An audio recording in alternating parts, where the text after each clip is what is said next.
안녕하십니까. 제2에게 미디어 퍼포먼스 본부 강신진입니다. 먼저 3년 만에 모였다고 들었는데 오랜만에 이렇게 업계에 많은 분들이 모인 자리에서 미디어 트렌드를 말할 영광을 갖게 돼서 정말 개인적으로 너무 기쁘다는 말씀을 먼저 드리고 싶습니다.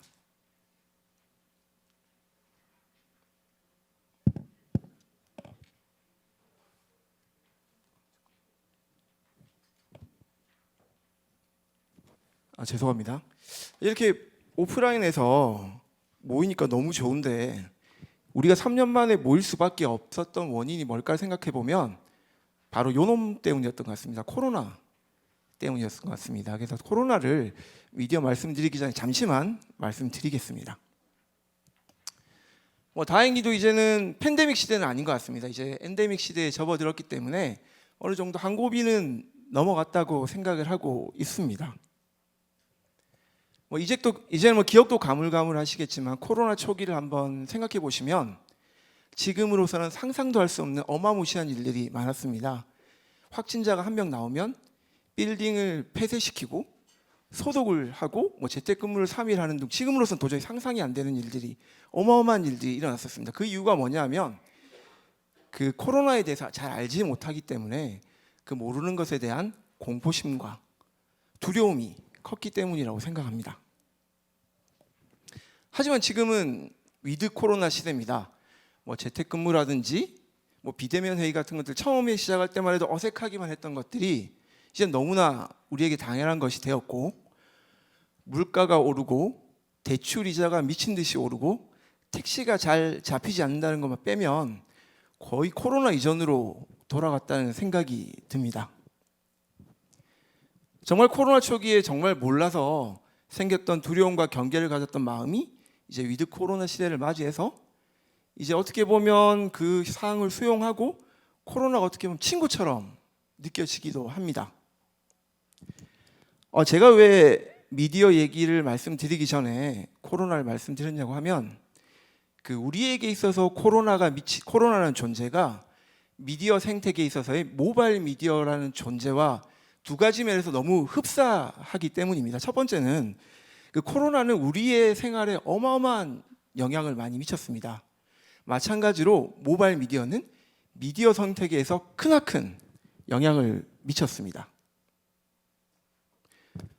두 번째는 모바일 미디어가 초기에 등장했을 때가 코로나가 처음 나왔을 때 상황과 너무나 흡사하다고 느꼈습니다.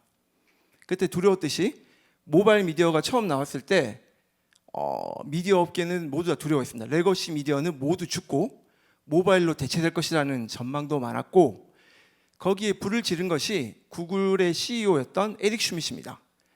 모바일 퍼스트, 더 나아가서 모바일 온리를 외치면서 미디어 업계는 공포심에 휩싸였습니다.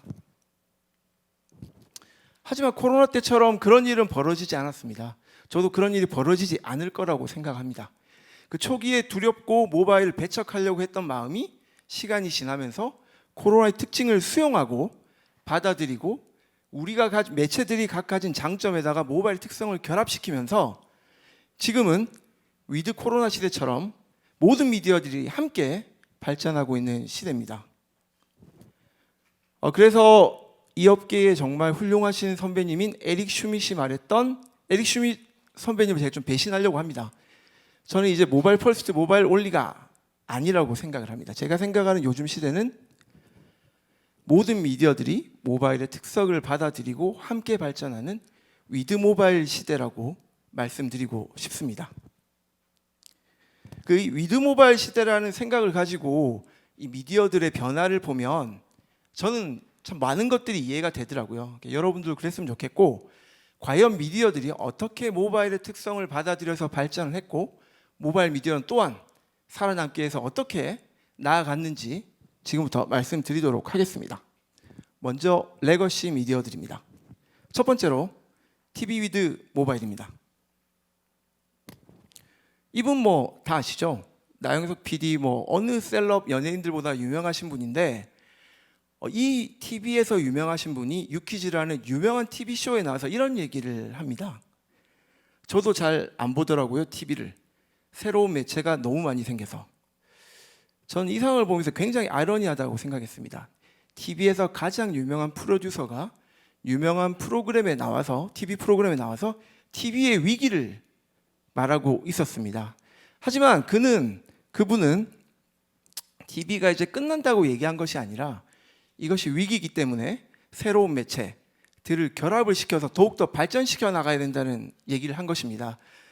나영석 PD 같은 경우는 채널 15야라는 매우 유명한 유튜브 채널을 운영하고 있기도 하지만 TV와 모바일의 끊임없는 이종 교합을 시도하고 있습니다. 제가 가장 놀랐던 것은 2019년 9월에 방송된 아이슬란드간 새끼였는데 그때 TVN에서 5분 편성을 하면서 예고편을 보여줬습니다.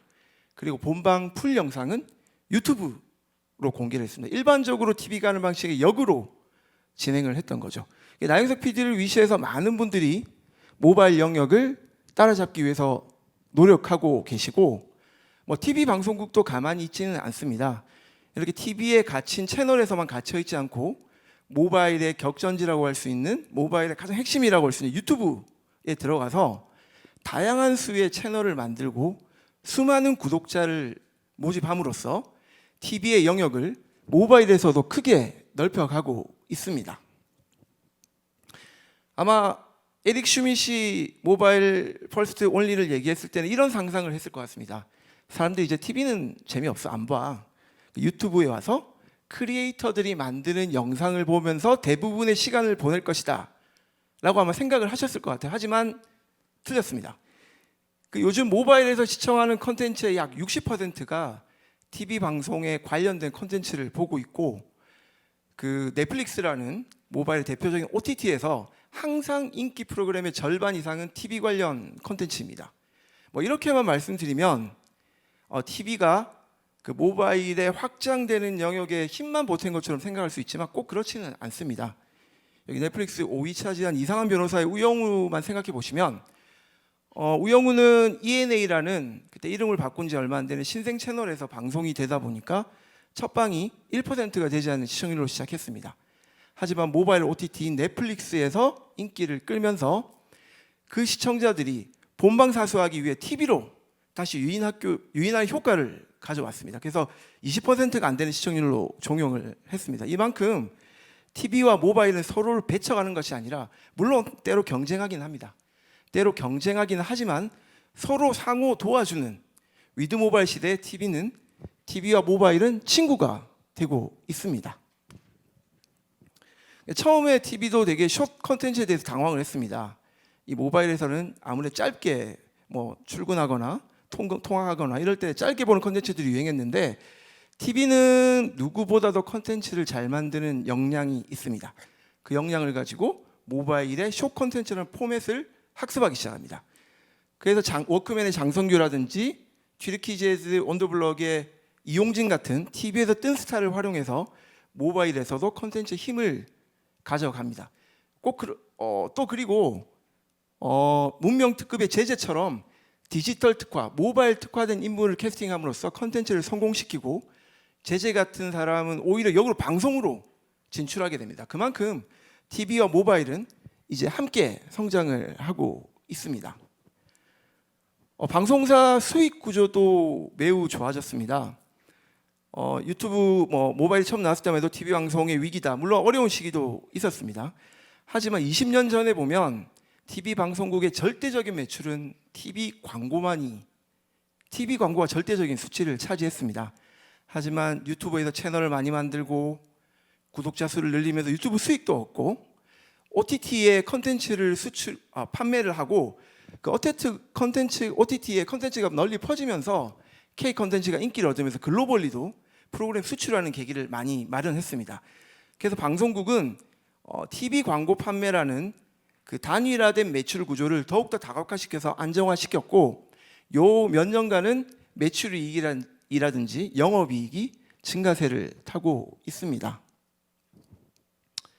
그리고 여기 계신 모든 분들이 제 생각에는 이 네 컨텐츠 중에 하나는 보셨을 거라고 생각을 합니다. 이 컨텐츠들의 공통점은 방송국의 자회사가 만들었다는 겁니다. 모바일이 확대되고 OTT가 늘어나고 그 공간을 채울 컨텐츠들이 필요해지면서 그 컨텐츠를 제작하는 방송국의 능력이 필요하게 됩니다. 그러면서 방송국은 모바일에서 영역의 힘을 넓히고, 참 재밌는 거는 이 컨텐츠들이 인기를 끌면 방송사, 모회사의 주식까지 급등하는 그런 현상까지 일어나고 있습니다. 이렇게 TV 방송국이나 프로그램들이 변화하고 있으면서 광고도 저는 변화할 것이라고 생각합니다. 지금 제가 생각하는 두 가지 유형의 광고가 새롭게 많이 생길 거라고 생각하는데, 첫 번째는 제가 정리를 못했습니다. 제가 깜빡하고. 첫 번째는 뒤에 더 자세히 말씀드리겠지만, 넷플릭스가 이제 광고 모델을 시작하잖아요. 그러면 티빙이나 웨이브도 분명히 광고 모델을 시작할 겁니다. 그럼 컨텐츠 기반으로 한 TV와 OTT를 통합하는 광고 상품이 분명 나올 것이라고 생각합니다. 저희 광고주 중에 그 컨텐츠를 기반한 바잉에 관심 있는 광고주들이 제법 있거든요. 그런 상품도 분명히 나올 것이라고 생각하고, 두 번째는 방송과 앱 간의 크로스 미디어적인 상품이 또 많이 나올 것이라고 생각합니다. 도표에 보는 게 CJ ENM의 베타 상품인 TV픽을 보여드리는데, TV 방송이 나갑니다. 광고가 될 수도 있을 것 같아요. 근데 그 사운드를 CJ 원 앱이 인식을 하고 관련 랜딩 페이지를 오픈합니다. 그래서 그 방송이라든지 광고가 나가는 동안 일정 시간 동안 한정 프로모션을 그 앱을 그 URL을 통해서 보여줍니다. 그럼 구매 유도가 가능해집니다. 저는 이 크로스 미디어 상품의 가장 큰 장점, 인사이트라고 한다면, TV 광고의 약점은 대부분 요즘 퍼포먼스를 많이 하니까 브랜딩만 가능하다는 게 가장 큰 약점으로 많이 지적하고 있죠. 하지만 모바일과 함께하는 이 상품이 된다면 TV 광고도 퍼포먼스가 가능해집니다. 이 광고는 올해 슈퍼볼 광고에 코인베이스가 집행한 광고인데, 제가 지금까지 본 가장 훌륭한 크로스 미디어적 퍼포먼스 광고 집행입니다. 그 슈퍼몰 광고는 다 아시다시피 비싸기로 유명하죠. 60초 광고가 하나로 약 180억 원 정도 하는데, 그 시간 동안 QR코드만 보여줍니다.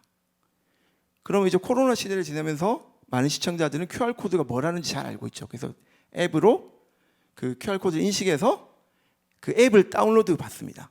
그러면 15달러어치 코인을 지급하는 이벤트였는데, 이 광고가 방송되는 60초 동안 미국에서 2천만 건 이상이 접속을 합니다. 접속에 장애가 발생했고, 앱스토어는 186위에서 2위로 급상승하게 됩니다. 여러 광고제에서 다양한 광고제 수상을 한 것은 말할 필요도 없을 것 같습니다. 지금까지 TV를 말씀드렸는데, 프린트도 위드 모바일 시대를 맞이해서 변화를 하고 있습니다. 마크 톰슨은 이런 얘기를 합니다. 신문은 10년 뒤면 사라질 것이다.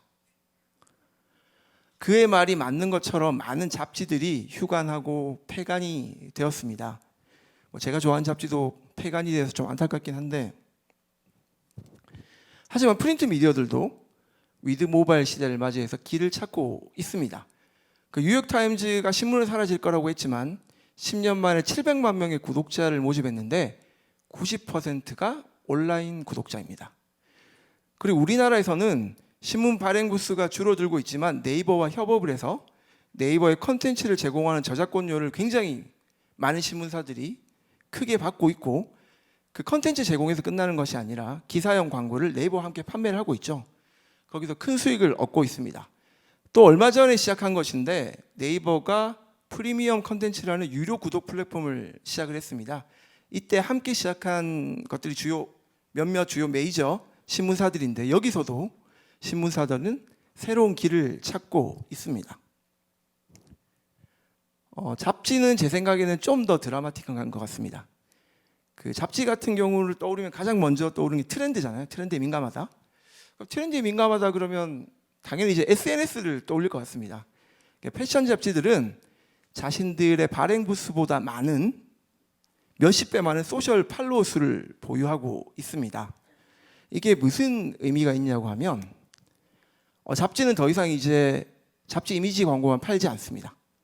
자신들의 채널에 그 초기 화면 플러스 인쇄 광고를 번들 패키지로 판매를 하고 있습니다.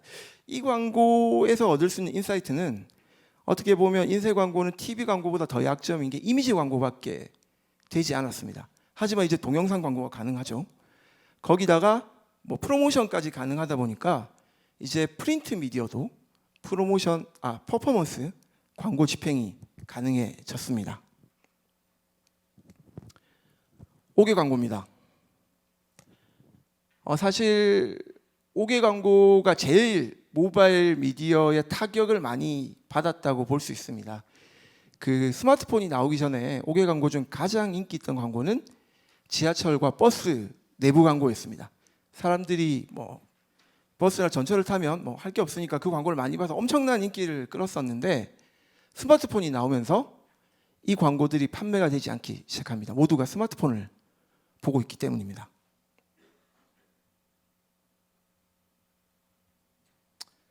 하지만 그게 뭐 재앙으로만 끝난 것은 아닙니다. 그 사람들이 스마트폰에 익숙해졌다는 걸 착안을 해서 스마트폰에 익숙해졌다는 것은 기존의 가로형 영상이나 이미지가 아니라 세로형 영상형 이미지에서 익숙함과 함께 새로움을 느끼고 있습니다. 그러니까 그런 세로형의 광고가 전광판 형태로 확대를 되니 소비자들은 여기서 익숙함과 함께 더욱더 다른 새로움을 느끼게 됩니다. 이 세로형 전광판을 시작한 것은 여기 보이시는 맨 오른쪽에 있는 SNS 빌딩입니다. 2018년에 학동사거리에 자리 잡고 있는 SNS 빌딩은 과감하게 세로형 전광판을 도입을 했습니다. 근데 업계에서는 그 당시에 회의적인 시각이 많았습니다. 이건 되지 않는다, 무리다 라는 시각이 많았지만 여기서는 한 발 더 나아갑니다. 20초 단가가 그때 한 구자가 1,000만 원이었는데 1,200만 원으로 판매를 시작을 했습니다. 뭐 결과는 다 아시다시피 큰 성공을 거뒀고 지금 세로형 전광판은 작년보다 100% 이상 성장을 할 것으로 예상되고 있습니다. 그 디스플레이 기술이 발달하다 보니까 세로형 전광판만 나온 것이 아니라 그 폴드의 극단적인 가로형 형태라든지 플립의 형태를 띈 광고, 그리고 초대형 3D 광고까지 전광판 광고는 지속적으로 발전을 거듭하고 있습니다. 그리고 전광판이나 빌보드 광고의 가장 큰 약점은 지역에 묶여 있다는 겁니다. 아무리 그 광고가 재밌고 새롭다고 하더라도 그 광고를 보기 위해서는 반드시 그 스팟에 가야지만이 볼 수 있었습니다. 하지만 위드 모바일 시대를 맞이하면서 SNS라는 것을 타고 이제 더 이상 빌보드나 전광판 광고는 그 지역에만 머물러 있지 않습니다. 이 영상은 얼마 전 갤럭시 언팩 때 뉴욕 타임스퀘어에 집행했던 광고인데 BTS 영상을 보여주고 보라색 영상으로 해서 갤럭시를 보여준 광고입니다. 이 광고는 뉴욕 타임스퀘어에만 머물러 있지 않았습니다. 하루도 안 되는 시간 동안 전 세계 곳곳으로 이 광고는 SNS를 통해서 전달이 되었고 글로벌리 모든 사람들이 이 5개 광고를 지켜보게 되었습니다. 그리고 5개 광고도 이제 퍼포먼스 광고가 가능해졌습니다. QR코드를 활용해서인데 저기 보이시는 맨 왼쪽 광고가 코로나에서 가장 성공한 광고 중에 하나라고 생각을 합니다. 그 아파트 엘리베이터 광고인데 사람들이 익숙한 세로형 광고를 보여주고 또 코로나 때문에 실내 생활이 많아지다 보니까 강제적으로 엘리베이터를 많이 타고 영상 노출이 되었습니다. 사람들이 QR코드를 활용해서 이벤트도 많이 가지고 했었죠. 그 아파트 엘리베이터 광고 중에 대표 주자라고 할 수 있는 포커스 미디어 대표님을 제가 잘 아는데 뭐 광고 판매는 지금 완판이고 곧 상장을 준비하고 계시더라고요. 제가 알고 있는 분 중에 가장 행복한 분이 바로 그분입니다. 그리고 OH 광고는 대부분이 뭐 집행을 할 때 그 플레이스가 상징적인 장소다, 아니면 우리 대표님이 출퇴근하는 장소다, 이래서 정성적인 요인으로 집행되는 경우가 많았습니다. 하지만 이제 그럴 필요가 없습니다. 통신사와 같이 협업을 해서 그 지나다니는 사람뿐만 아니라 그 성별, 연령 정보들도 알게 돼서 정량적인 분석이 가능해졌고 과학적인 데이터를 바탕으로 OH 미디어를 제안하고 집행하는 시대가 왔습니다. 이처럼 레거시 미디어들은 모바일 시대를 맞이해서 없어지거나 사라진 것들이 아니라 모바일의 특성을 받아들이면서 자신만의 트랜스포메이션을 진행하고 있습니다. 그럼 이런 변화를 일으킨 모바일 미디어들은 어떨까? 그 코로나 바이러스가 굉장히 강력한 것 같지만 생존력을 강화하기 위해서 코로나 바이러스도 델타라든지 오미크론이라든지 이런 변이를 주고 있습니다. 그처럼 모바일 미디어도 매우 강력하지만 그들이 더욱 생존력을 강화하기 위해서 스스로 변이를 시작하고 있습니다. 먼저 수익 모델의 변이를 주고 있습니다. 이 부분은 제가 요즘에 가장 흥미롭게 바라보고 있는 매체 간의 경쟁입니다. 바로 구독 모델과 광고 모델 간의 경쟁인데, 이 경쟁의 싸움은 유튜브가 먼저 시작했습니다. 유튜브가 대표적인 광고 모델이었는데 광고를 하다 보니 이제 구독? 저기서 수익을 좀 얻을 수 있을 것 같은데 프리미엄을 시작했습니다. 구글 코리아에 확인해 봤더니 대한민국에서 유튜브 프리미엄을 신청한 분이 약 15%라고 추정하고 있더라고요. 그런데 저 제1기획이 조사한 바에 따르면 약 22%가 유튜브 프리미엄을 이용하고 있는 것으로 보입니다. 그 숫자적인 차이는 그 시청자들, 소비자들이 그 비용을 좀 아끼기 위해서 인도라든지 다른 나라를 통해서 프리미엄을 가입한 사람들이 약 5% 정도 되는 것으로 추정해 볼 수 있을 것 같습니다. 유튜브가 이렇게 구독 모델로 전쟁을 걸자 넷플릭스도 가만히 있지는 않았습니다. 사실 코로나 때문에 넷플릭스가 처음에는 구독 모델을 생각할 필요가 없었습니다. 가입자 수도 늘고 수익도 많이 늘었습니다. 하지만 엔데믹 시대를 맞이하면서 연초부터 그 분위기가 많이 바뀌었죠. 그래서 약 열흘 후부터 넷플릭스에는 광고용 모델에 있어서 광고를 보실 수 있습니다. 벌써 그 파일럿 테스트를 할 수 있는 광고주를 다 모집을 했고요. 제가 이걸 시작하기 전에 그 메일을 받았는데 광고 세팅, 저희가 몇몇 광고주들 파일럿 테스트 신청을 했거든요. 광고 소재가 잘 세팅됐다는 메일을 받았습니다. 그런데 저는 이 자리에서 말씀드리긴 그렇지만 넷플릭스가 정말 유튜브에 필적할 만한 광고 모델이 된다고 하면 그 시간이 될지, 이 부분에 대해서 약간 의문점이 많긴 합니다. 하지만 한 가지 확실한 것은 이제 동영상 모바일 미디어들은 구독형 모델이라든지 광고용 모델이랑 구별이 없어질 것이라고 생각을 합니다. 조만간 이제 디즈니 채널도 광고용 모델을 시작하고 티빙이랑 웨이브도 넷플릭스라든지 디즈니를 따라 광고용 모델을 시작할 것으로 예상되기 때문입니다. 또한 모바일 미디어는 이커머스로 변이도 시작하고 있습니다.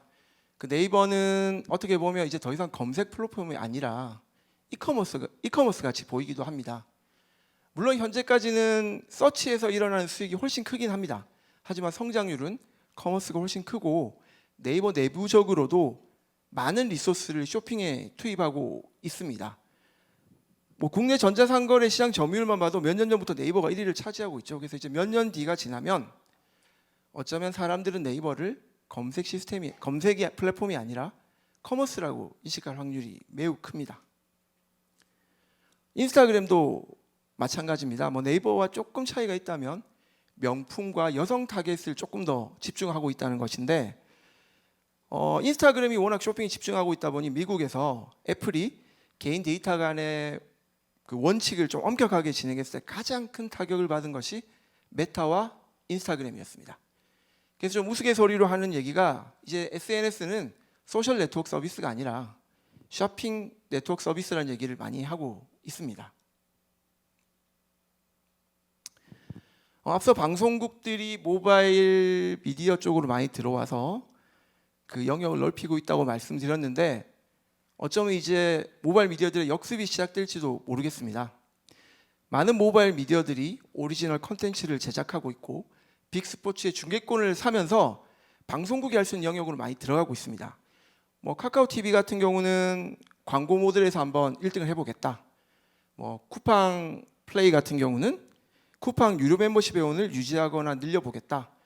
애플 TV 같은 경우는 정확한 목적은 모르겠지만 분명 새로운 수익원을 찾고 넷플릭스를 잡아보겠다라고 시작을 했을 겁니다.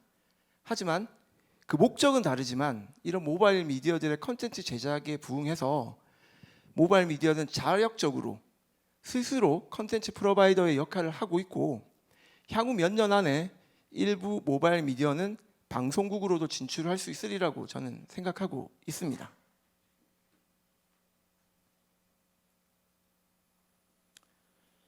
모바일 미디어는 또 현실에서만 머물러 있지 않습니다. 새로운 미래를 위해서 지금 뛰고 있습니다.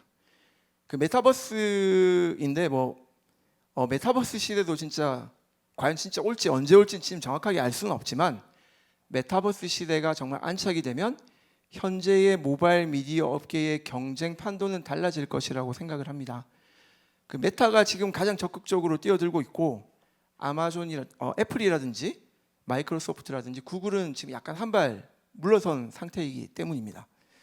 제가 얼마 전 메타에 가서 호라이즌 워크룸이라는 플랫폼을 이용해 볼 기회가 있었는데 그 비슷한 플랫폼보다 확실히 한 발 앞서 있었습니다. 그리고 메타가 야심차게 지금 개발하고 있는 플랫폼이 중에 하나가 어떤 거냐면 미술관과 협업을 통해서 오큘러스를 쓰고 가면 미술관을 들어가서 그림 속으로 들어갈 수 있는 플랫폼을 만들고 있습니다. 그럼 그 그림 속으로 제가 들어가서 그 그림 속의 배경을 거닐고 그 그림 속의 인물들과 셀카도 찍을 수 있는 것을 만들고 있는데 그 시연된 걸 봤는데 정말 놀라웠습니다. 이렇게 메타버스 시대가 오면 분명히 광고 또한 발전할 것이라고 생각을 합니다. 현재는 보시는 것처럼 아바타에게 옷을 입힌다든지 백을 들게 한다든지 현실처럼 OOH 광고를 노출한다든지 동영상을 보여준다는 것에서 그치고 있지만 분명히 메타버스 시대가 도래하게 된다면 새로운 형태의 광고가 나와서 모바일 미디어는 한 단계 더 성장하는 계기가 될 것입니다. 이 모바일 미디어는 이제 직사각형에 머물러 있지도 않습니다.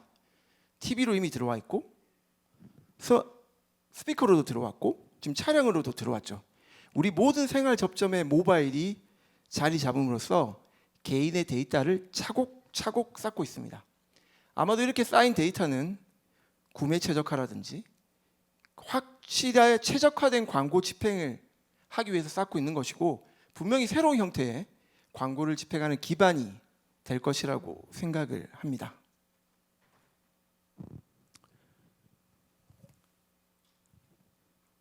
지금까지 전 두 가지를 크게 말씀드렸습니다.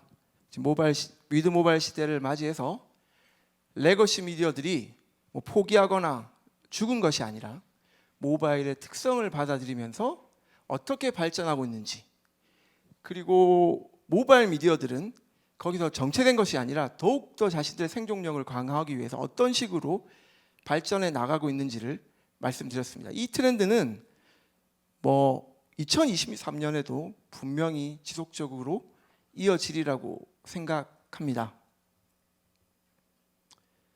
다른 건 다 잊으셔도 저 이거 하나만 기억해 주시면 좋겠습니다. 이제 더 이상 모바일 퍼스트도 모바일 올리도 아니고 우리는 위드 모바일 시대에 살고 있다는 것만 기억해 주시면 감사하겠습니다. 지금까지 저는 위드 여러분과 보낸 이 시간이 참 즐거웠는데 여러분들은 위드미 한 시간이 즐거웠는지 모르겠습니다. 꼭 즐거웠기를 바라면서 이상 발표를 마치도록 하겠습니다. 긴 시간 주셔서 감사합니다.